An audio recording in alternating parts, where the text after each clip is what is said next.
Ron Howard is here. His films as a director have grossed more than $1 billion in the United States alone.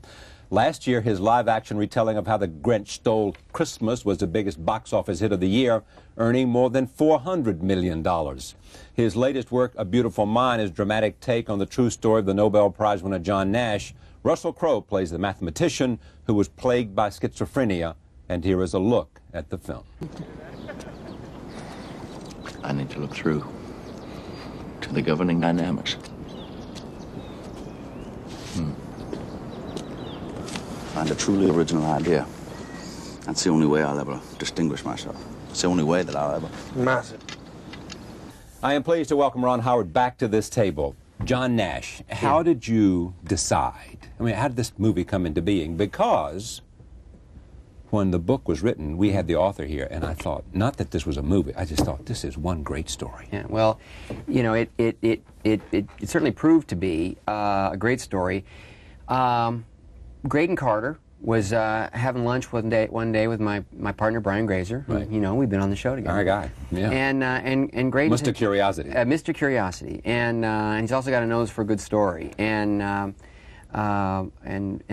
you know, I think Graydon said, there's a tremendous human interest story that we're about to go with, and would you like to see the article? And I mean, within hours, we were acquiring that story. On the phone, saying to the publisher? Yeah, he called me, and in fact, we had a couple of other projects in the works that dealt with mental illness as a sort of an aspect in the story. And I said, well, Brian, do we need another one? You know, we're still working out these other ones. We're having a hard time solving those. And he said, we need this one. We need this one. And he told it to me. And it's a powerful and profound story. So it began there. He always, I think, felt that it might be something I'd want to direct, but it wasn't developed, you know, for me exclusively at the company. I was always aware of it. And as Akiva Goldsman, the screenwriter, became involved, working with Brian, working with Karen Kahila at Imagine, it evolved into this extraordinary movie story. And it was daunting, nonetheless, from a directorial standpoint. Great to sort of think about telling this story, but from a directorial perspective, it's very challenging. I felt that it was a bit of a minefield. Let me guess why. Because part of the drama is what's in his mind. Absolutely. What's sort of good about it, and also sort of difficult, and ultimately, one of the reasons I wanted to make the movie, because I liked the idea of the challenge once I kind of began to understand it, is that it looks at his life, a very interesting, unusual life, which not only includes sort of genius and extraordinary, moments of epiphany and creation, but also this break between genius and madness, and the sort of psychic damage that does. And there's the potential there to take the audience on the journey with John Nash. So instead of sort of observing it as a case study, from a reasonable distance, at its best, I felt it was sort of asking the audience to go on the ride, which is exciting. I've been able to do it a couple of times fairly effectively with, like, going into the fires and backdraft, or taking the audience into the capsule on Apollo 13 with the astronauts. But here's something that's, it's much more internal, the journey, and so it was fascinating to sort out. And Russell Crowe was your choice? Yeah, Russell was, a member of a very short list, and Brian and I both agreed, to stop searching. I had a great meeting with Russell, and he liked it immediately? He responded to it very, very well. He had a lot of questions about it. I met with him. I was certain that he had the talent to carry it off, but, I wasn't 100% convinced. In our meeting, I observed, of course, the charisma and the sort of presence that he has, but I also sensed a very aggressive, intense intellect. Russell's doesn't have a lot of formal education. He'd be the first to admit that, but this is a very, very bright man. And in discussing the book and the script, you know, I saw those wheels turning, and I saw that spark in the eye, and that's something that an actor, you know, can't fake. That's not a matter of like, let's improve the lighting and he'll look smart. Let's get the IQ lens in here. He'll, you know, this is something he has to. A pen light will make him look great. It has to be there. It has to be there. And he had it. He had it. And you walked out of that meeting. Did you walk out of that meeting saying he's my guy? Absolutely. And I didn't have all the answers to his questions, which may have even frustrated him at that time. And then did you have to sell him on it then, or was he pretty much there? He was very interested, but I think he wanted to know how good a listener I might be. He did have some thoughts. He had some concerns, and I think when he saw the next draft, he realized that he and I were very much on the same page, and then he signed Now, when did on. this take place? This conversation? Well, this was all before I had seen Gladiator. Ah, that's what I was getting to. Yeah, this was you know, my enthusiasm for him, Brian's, was really based on meeting him, and also I think, you know, more than anything, probably on the strength of The Insider.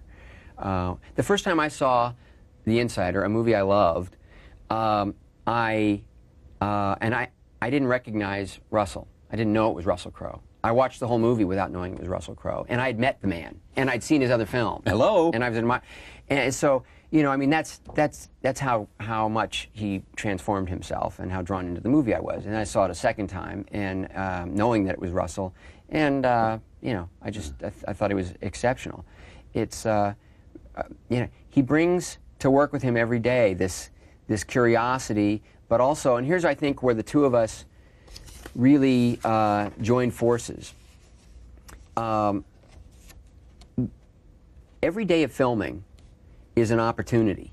Okay, not to be too corny about it, but you have these resources at your disposal, and I think we simply shared one thing, that we wanted to be able to look ourselves in the mirror at the end of the day and felt we'd maximize that opportunity. That and with this story, this character, a more complex character than I'd ever been involved with on either side of the camera, and that certainly Russell felt challenged by.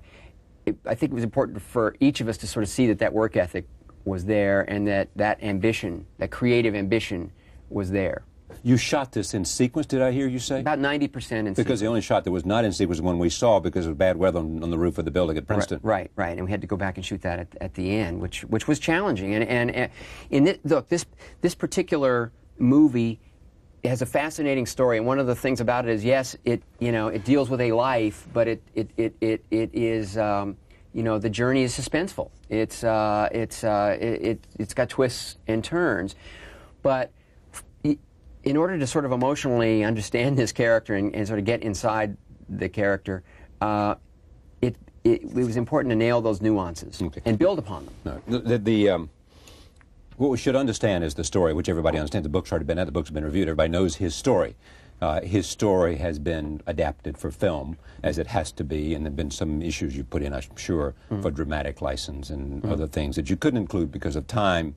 But essentially the story of John Nash is a very bright young man from West Virginia, who goes to Princeton and with a lot of other bright young people, and he is a mathematician, and he works on developing a great theory. He thinks that's what life is about for him, and otherwise it's a wasted time. And he also develops schizophrenia, and goes on into living with schizophrenia with all kinds of devastating consequences for him. Later, all part of the record everybody knows, wins the Nobel Prize for what he did before schizophrenia set in. Fair enough? Yeah, absolutely. And I think that on a sort of a humanistic note, that ambitious student who believes at the beginning of the movie that everything depends on his sort of maximizing his gift, and proving to the world and to himself that he is among the elite, you know. That with that, I think the thing that's missing is any sort of peace of mind. And I think he has to go on this horrific journey, meet this remarkable woman, not sort of know quite what, you know, risk everything, almost lose her, in order to come out on the other side with all the things that he wanted, and the addition in terms of respect and accomplishment, but also with the peace of mind that I think he only could have gained having gone through the horrific journey and sort of understanding the real power of human connection, love. Why is this book called The Beautiful Mind? Or this It's a great title. It's a great title. Well, because it is largely an internal struggle. I mean, the disease kind of becomes the antagonist from within, the evil from within. And it is about this push and pull. You know, the same, and the sort of the irony of this particular man's life is that, you know, the mind that allowed him to achieve at such a high level and to explore his genius and realize it is the same mind that turns on him and threatens to destroy him and make impossible any hope of a normal peace, life that we might have known. But there's still enough power and strength in that mind to also facilitate ultimately a recovery, and that's what really makes the story, you know, so unique. I assume in making a movie like this, you've got to believe that an audience is interested in this character. You know, if you make Apollo and you take all the movies you've made, you got to have some riveting character there that's interesting. Well, much to Universal and DreamWorks' credit, this is not a movie with a hook, you know, and so it's not an easy film to market. I don't think anyone felt that you're going to sort of describe this character and everybody's going to say, that's a film that I've got to see, even after casting somebody as powerful as Russell Crowe. Now, did you walk into Universal and say, I want to make a movie about a mathematician who went a little crazy? Well, I think Brian probably did, and given you know, sort of our company's batting average with the studio, they said, well, give it a try. And, which is 100%, by the way. Well, it's certainly, you know, it certainly yielded something that they became very responsive to, which was a screenplay by Akiva Goldsman, and much to Stacey Snider's credit, you know, chairwoman of Universal, they really wanted to make this film, but it's not. But the film sort of has to somehow carry its own weight. It has to make its own way in the marketplace. It's not easy to define the picture, and it's really one of the first films that I've made in a long time that really needs word of mouth. It really needs people. It needs supporters in the media, and you know, so far the results have been very good. I'm grateful to say. Is it the most difficult film you've made, or was Apollo 13 with all that, or what? I'd say it's on a psychological level in terms of the work with the actors, which is the thing I enjoy the most, and I'm always feel sort of most challenged by, most complicated, without a doubt, most difficult story to sort out and tell and make flow. Other films have been more difficult, sort of logistically. This one, just in terms of pure filmmaking, I think, you know, pure storytelling, the greatest challenge. Okay, one more casting thing. Jennifer Connelly plays Alicia. Yes. Who becomes Ms. Nash. Jennifer is I think, really wonderful in the film. She had been one of the leads in a small movie that we had produced called Inventing the Abbotts, and her role was, you know, fairly simply written. I thought she and the director, Pat O'Connor, found you know, a great deal of texture and depth, and so that's when I first became aware of Jennifer as someone I thought had real acting chops. When we began to read about the real Alicia Nash and see pictures of her, as a young woman, she was just dazzlingly beautiful. Well, Jennifer fits into that category. When I met Jennifer, I also found out that she was very academically ambitious. Had been to Yale, been to Stanford, understood this academic environment, and in fact, the real Alicia Nash was quite a rarity in her day. An engineering student at MIT in 1950. Very rare for a woman to be at MIT at that time. So she's got the intelligence, she's got the beauty, she has the experience. The next question was the chemistry in the relationship with Russell Crowe, and we did one audition where the two of them did some scenes together, and you know, I just felt that she was going to be extraordinary in this. Alicia Nash becomes, as the rehearsals unfold and the final rewrites take place, an even more important figure in the movie, because when we looked at her story and their story, I felt that not only was she dutiful and dedicated and loving, but some of the choices that she makes in life are risky and remarkable, and as much as I'm not sure how many of us could, you know, would be willing to take that position. All right, let me see her in action. Here you go. Alicia asking Russell, John Nash, out on a date. Well, this is their first meeting. Right. If you leave your address at my office, I'll pick you up Friday at 8, and we'll eat.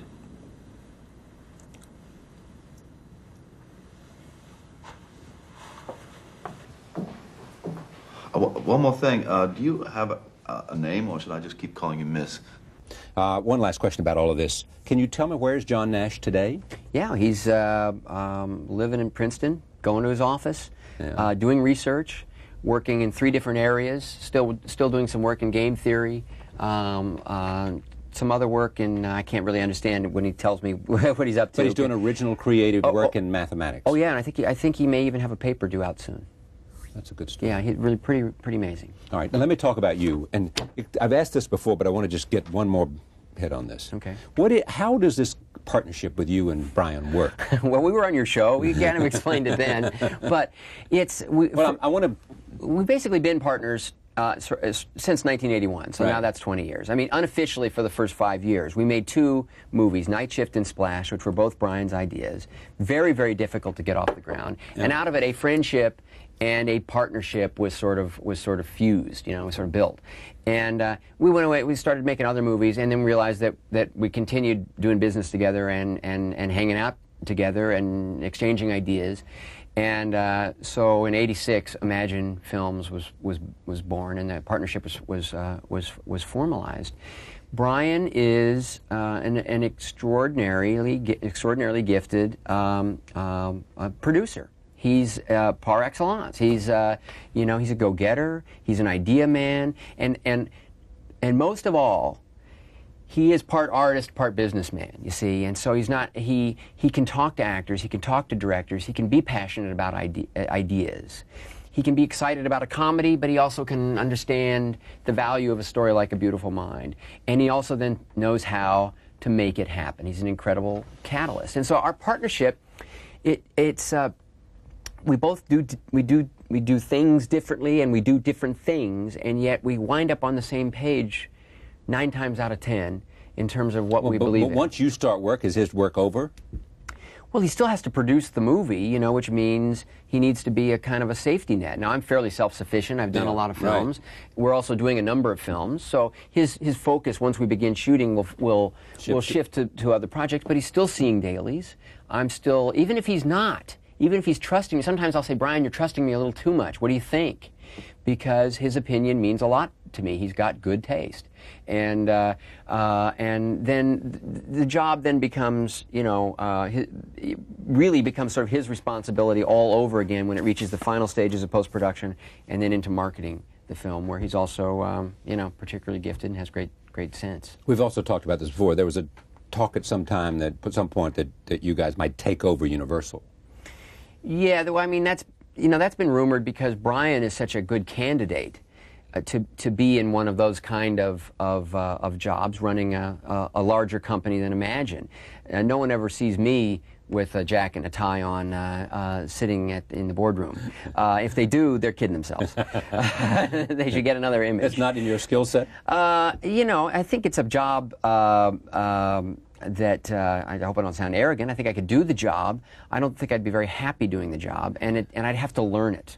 Yeah. I don't know it. Yeah, you got the skills, but you'd have to learn the specifics. I have a lifetime of sorting out stories, dealing with scenes, distilling them down to moments, and capturing them on film, working with actors, working with cinematographers, working with editors. This is the thing that I understand, and I've spent my whole life learning it. So it would be a shame to shift gears, and I wouldn't want to. Now, will Barry Diller make a difference? Barry Diller is a brilliant guy. He makes a difference wherever he goes. Universal Film Division is riding a wave of good fortune. I'm sure, I can't speak for Barry Diller, I'm sure that Barry Diller knows that as well as anyone and is delighted. But Barry Diller is, you know, he succeeds wherever he goes. So it can only be good news. Can only be good news. Yeah, because you still got Ron Meyer, still got Snyder, and everything's happy. Yeah, I have to think it's a good thing. All right. Are you at the stage now where you're looking and picking things because you have a body of work already in comedy, in Grinch, and everything, Right. that you're looking to see how you can, in a sense, think about the totality of what your career is about? To try this, you want to try this, you want to choose this and then go over here and maybe explore this up here? Certainly interested in exploration, and I do think that I think I'm getting stronger as a director. I think I'm learning. Your muscles are more. tougher and stronger and better. Well, we were talking earlier a little bit. I mean, you know, I think you asked about The Beautiful Mind. How do you feel about making a movie that deals with mathematics? Well, had I not made Apollo 13 and learned through that editorial process that, in fact, audiences were fascinated by the technical aspects. They weren't intimidated or turned off. They were intrigued to hear that techno speak and to understand the sort of the human side of that kind of a very scientific undertaking. And I felt the same thing could be applied to Beautiful Mind. So there I learned something that I was able to apply to another movie and be a little bit bolder with and maybe a little bit more ambitious about. The thing that I think I've stopped doing is for years, because I think I was probably typecast as an actor, fairly understandably, I think, looking back at it. I think in the first 10 years or so of my directorial career, I was all about trying to prove myself to be multifaceted and multidimensional.